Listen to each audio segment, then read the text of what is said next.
Even with many parts of Missouri receiving rainfall over the past week, this summer's drought is still taking a toll on Missouri farmers. Our Missouri Chief Capitol Bureau reporter Emily Manley is live at the State Fair in Sedalia tonight, where farm families told policymakers about their struggles. Emily?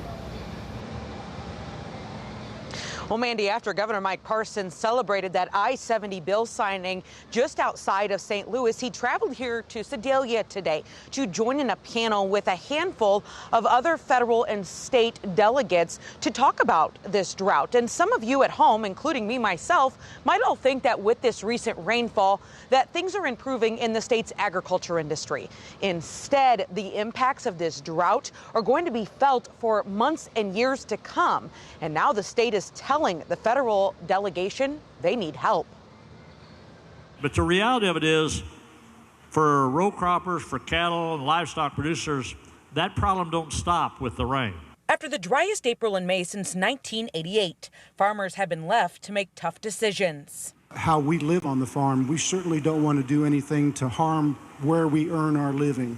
Hearing farmers with their key overalls on and dirt under their fingernails, almost in tears because of what's happening on their farms, not having the forage and the hay that they need. Pennsylvania Congressman Glenn J.T. Thompson, the chairman of the House Agriculture Committee, along with a panel of other stakeholders, heard from dozens of Missouri farmers Monday at the state fair. And there's not a calorie consumed that's not produced by a farmer or a rancher someplace. The reason behind the listening session is to help Congress draft a new farm bill, a multi-year law that governs a handful of agriculture and food programs. We want to build a 2023 farm bill based on input just like we heard today at the Missouri State Fair. Farmers have been sustainable before sustainability is cool.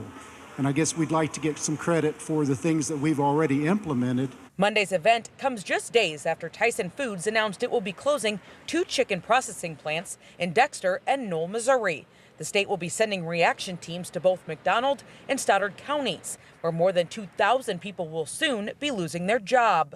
Tyson still has a good relationship with us. They still have 5 operations going in this state. So we want to make sure we continue that partnership with them. It was simply a business decision they made. It's unfortunate.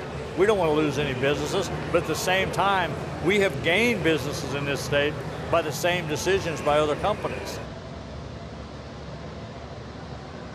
Now, back on that drought topic, later this month, the Drought Assessment Committee, which is made up of state and federal agencies, will meet again in Jefferson City to decide if there's any other resources that they need to put in place in reaction to these dry conditions. Of course, we'll bring you any updates when they do meet during the last week in August. Reporting live tonight from the Missouri State Fairgrounds for our Missouri Capitol Bureau, I'm Emily Manley, Fox 2 News.